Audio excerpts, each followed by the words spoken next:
Assalamu alaikum dear students. Today we will discuss some of the more topics of chemical thermodynamics. In today's lecture we will discuss following topics starting from enthalpy of a system, enthalpy a state function. Then we will discuss change in enthalpy, that is delta H, as it is a state function, units and sign conventions used in enthalpy. Then we will discuss relationship between change in enthalpy and change in internal energy. After that we will discuss molar heat capacities and their units. Finally we will discuss a practical related to viscosity. At first we will define what is enthalpy of a system. Enthalpy is basically the heat content of a system. It is basically the sum of internal energy E plus pressure volume energy. Mathematically it is written as H equals to E plus PV. So it is defined as the total heat content of a system at constant pressure is equivalent to the internal energy E plus pressure volume energy. So this is the heat content of a system basically. Enthalpy is a function of state. It is a state function as it depends upon the initial and final state of the system as H equals to E plus PV. As in this relationship, internal energy E, pressure P and volume V all are state function. So enthalpy depends upon these variables. So ultimately enthalpy is also a state function. So enthalpy can be written as delta H equals to H2 minus H1, where H2 is the final heat content of a system and H1 is the initial heat content of a system. Changes in enthalpy as delta H equals to H2 minus H1. So replacing the value of H2 and H1 in the above equation, H2 can be written as H2 plus P2 V2, where H1 can be written as E1 plus P1 V1. इसके बाद हम क्या करेंगे, हम energy की terms को इकट्ठा कर लेंगे एंड प्रेशर वॉल्यूम टर्म्स को we will have together. Then we have E2 minus E1 equals to delta E, where P2 V2 minus P1 V1 changes to del PV, as this represents the change in energy and this represents the change in pressure volume work. So we can replace the del operator over here, that is delta H equals to delta E plus del PV. This is your equation number 2. If pressure is constant while the gas is expanding, equation number 2 can be written as, if pressure is constant, then then pressure will be moved outside the del operator. So delta H equals to delta E plus P del V. This is your equation number 3, where P del V, pressure volume, it is the product of pressure and volume. As pressure volume, product of pressure and volume is the work done. So we can replace P del V with small w. So delta H equals to delta E plus W. According to first law of thermodynamics, delta E equals to Q minus W, where Q is the heat transferred. Putting the value of delta E in equation 4. What is equation number 4? This is your equation number 4. We have to put delta E over here. So delta H equals to Q minus W plus W. Minus W cancel out with plus W. So we have left with delta H equals to Q. So it can also be written as delta H equals to QP. This subscript in P represents the heat content is equal to the process which is taking place at constant heat. Now units and sign conventions of enthalpy. As delta H equals to H2 minus H1, if H2 is greater than H1, then a sign of delta H is positive and the reaction is endothermic. If H2 is less than H1, then delta H and the sign of delta H is negative and the reaction is exothermic, in which heat is evolved. Consider the following gaseous phase reaction in which the enthalpy of formation is 68.32 kilocalories. This quantity 68.32 kilocalories is on the right hand side represents the enthalpy of the above reaction, that is heat content of the above reaction. The units of delta H are kilocalories or kilojoules. These are the units we have used for enthalpy. Now the relationship between delta H and delta E. Since delta E equals to QV according to first law of thermodynamics, as we already derived this relationship, as enthalpy of the system can be written as delta H equals to delta E plus pressure volume work. This is your equation number 1. Suppose we have two gases. The volume change at constant pressure can be written as, for two gases, for example, we can write for the gas 2 using ideal gas equation, that is PV2 equals to N2RT. For gas 1, the ideal gas equation become PV1 equals to N1RT. Subtracting equation 2 with 3, we have P times V2 minus V1 equals to N2 minus N1 times RT. And that comes out to be P del V equals to del N RT. Putting the value of equation number 4 in equation number 1. This is your equation number 4. You have to put the value of P delta V in equation number 1 over here. What happened?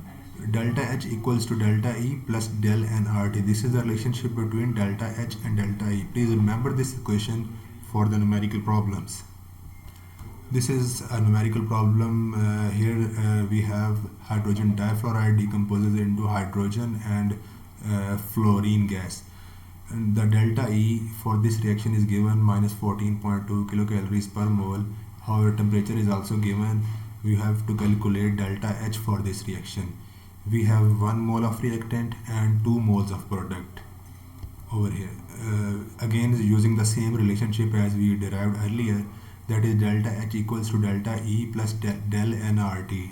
Delta N equals to N2 minus N1. We know that where N2 equals to 2, as we have 2 moles of the product. However, N1, we have 1 reactant, and so N1 is equals to 1. Change in number of moles equals to 2 minus 1 equals to 1. Just apply the above relationship, put all the values inside, divide with 1000 in order to convert the calories into kilocalories. Here we use R, the value of R in terms of calories. This is the value of R in terms of calories unit. Now comes to heat capacity. By heat capacity of a system, we mean the capacity to absorb heat and store energy. If Q calories is the heat absorbed by mass M, then as the temperature rises from T1 to T2, the heat capacity C is given by C equals to Q divided by M multiplied by T2 minus T1. Thus, heat capacity of the system is the heat absorbed by unit mass in raising the temperature by 1 degree at a specified temperature. When we consider this, when we consider 1 mole of a gas, then we can replace over here M equals to 1. Then the above equation becomes C equals to Q divided by T2 minus T1, as this is the change in temperature. So we can replace T2 minus T1 with delta T. So C equals to Q divided by delta T, where C is denoted as the molar heat capacity. There is another definition of molar heat capacity. The molar heat capacity of a system is defined as the amount of heat required to raise the temperature of 1 mole of a substance by 1 Kelvin. Since the heat capacity varies with temperature, so it can be represented with the small change, that is C equals to dQ by dt. Remember, dQ is the small quantity of heat absorbed by the system, where dt is the producing a small temperature change when the heat is absorbed. Thus, molar heat capacity may be defined as the ratio of amount of heat absorbed to the rise in temperature. So this is all about molar heat capacity and the heat capacity relationship. So you have to remember all these relationships, their units and their sign conventions.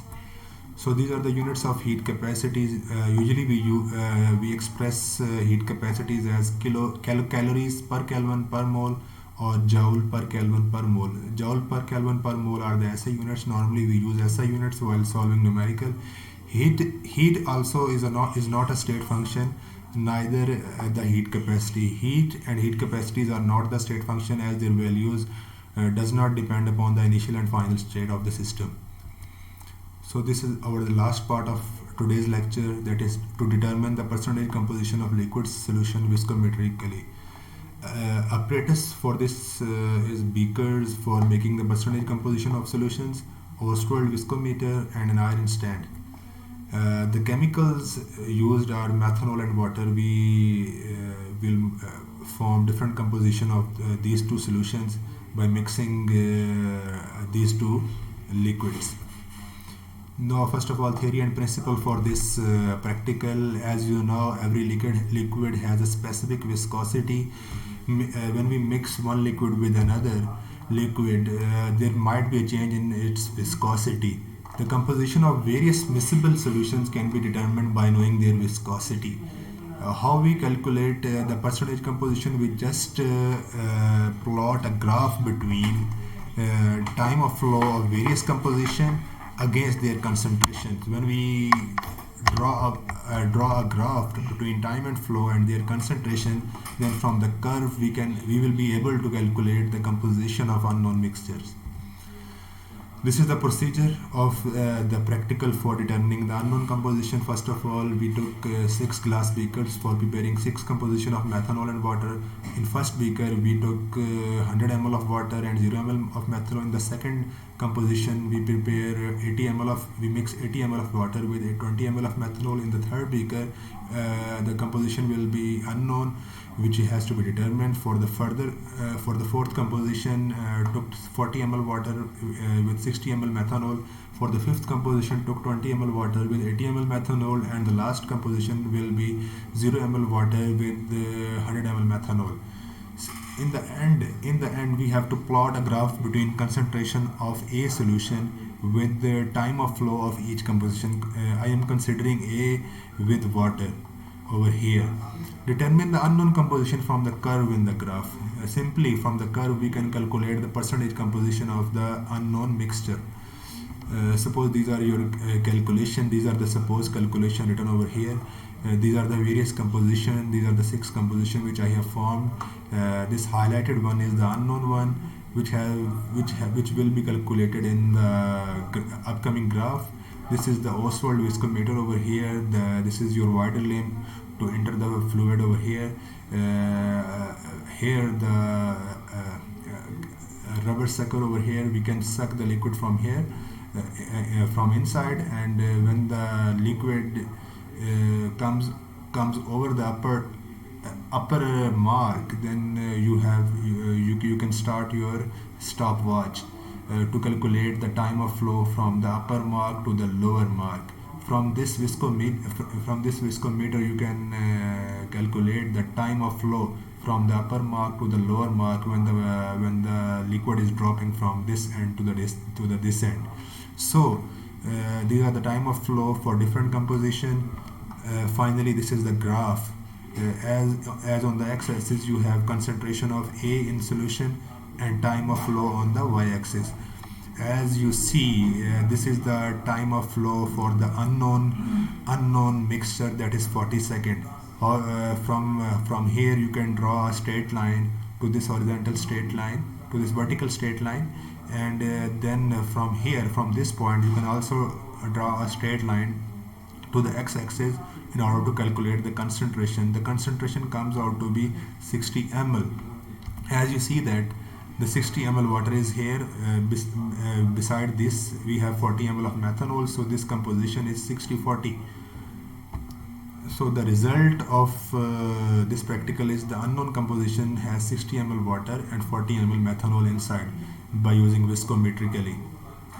So this is all about today's lecture. Thank you very much for your attention. If you have any question, you may ask. Thank you.